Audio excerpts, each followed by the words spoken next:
named Henry Rawlinson to go and join the Shah's camp to send a report. And he's ridden up from Kermanshah through Tehran and is heading towards Meshed. He's a brilliant rider. His father used to breed horses, and he's grown up as on the saddle. He knows how to ride. But he's been riding for 2 days and 1 night. And in the darkness, in the heat, exhausted, he loses the road. And this man, with just a groom accompanying him, walks out into the desert in the night, and he wakes up on his horse after stumbling asleep to find himself in the middle of nowhere. He's no idea where he is. He's lost the road. Now, this is still today not the kind of country you want to get lost in, even during the daytime. It's between then Herat and Meshed, now between the state of Iran and the state of Afghanistan. It's smuggler country, it's bandit country, and there's a war about to break out. So this young man is lost. And then dawn breaks over the Kohi Shah Jahan mountains. And the light grows, and he sees ahead of him, down the valley, a cloud of dust. And the cloud of dust resolves itself into a large body of cavalry heading towards him.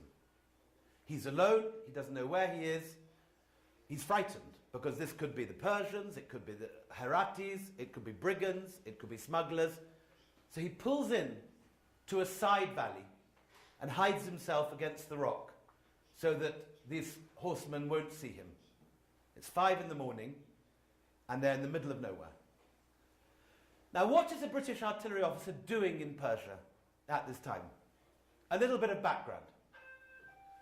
For 100 years, the British have been moving up from Calcutta and have absorbed the old Mughal Empire. They've conquered Benares, Lucknow, Delhi, the Punjab, and they're now in Ludhiana, looking towards Afghanistan.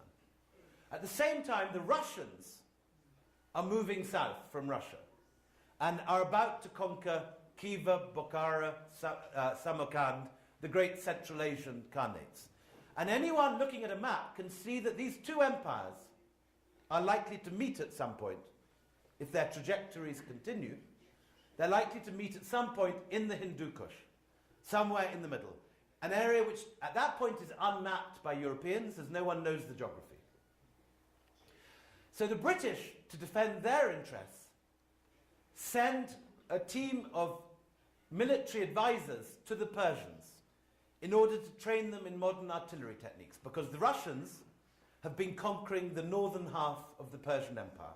They've conquered the modern state of Armenia, the modern state of Azerbaijan, and they've defeated the Ottomans, and the British are worried that the Russians will seize Tehran and Istanbul.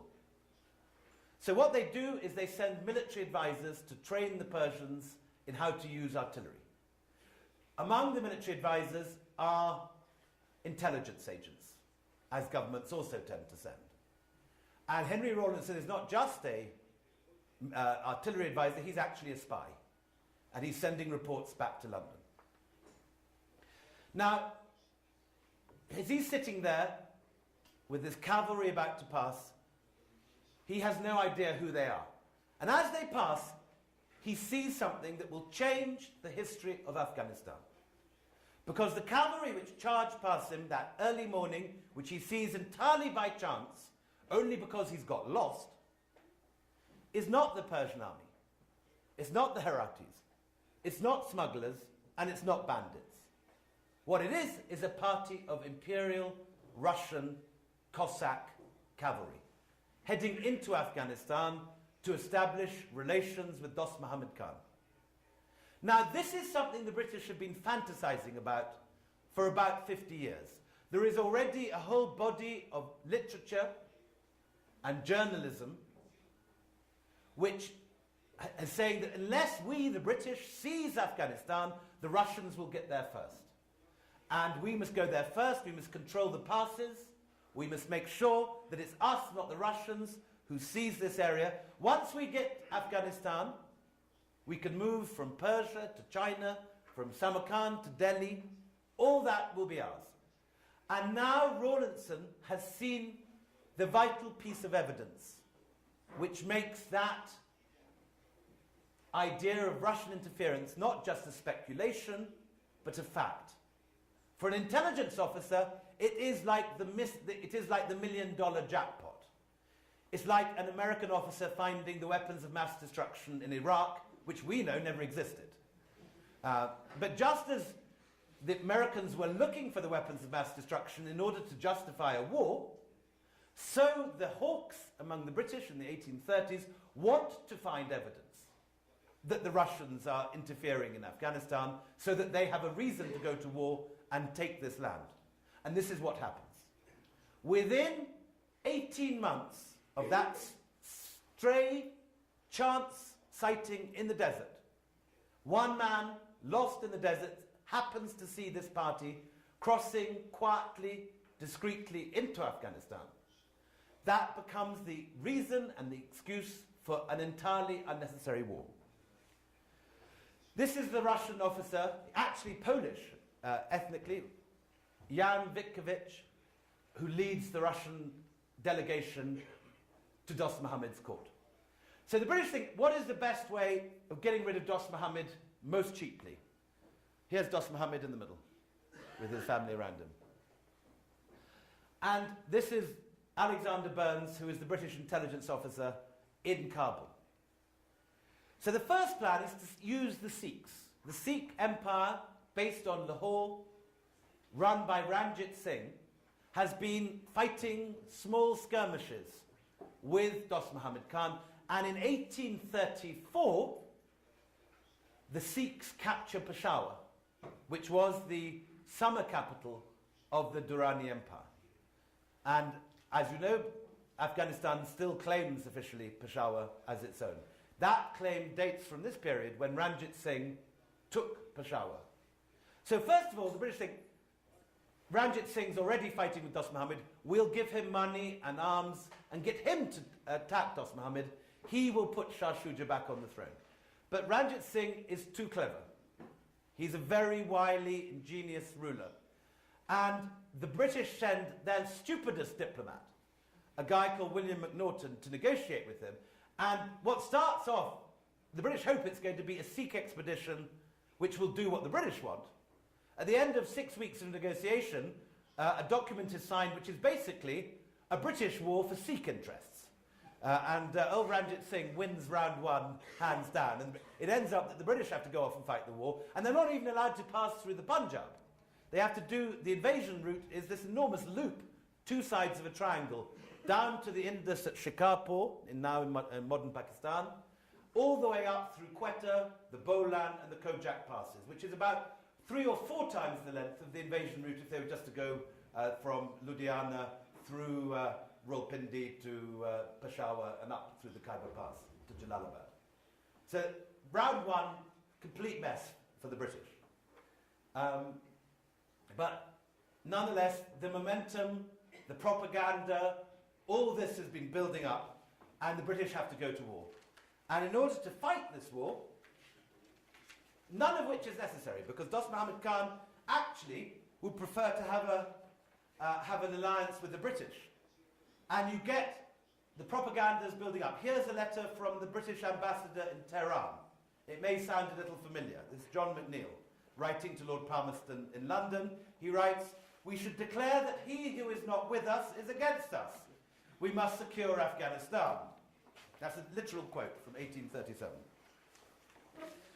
Then you have all the issues that you have discussed so often in the press, in the Western press.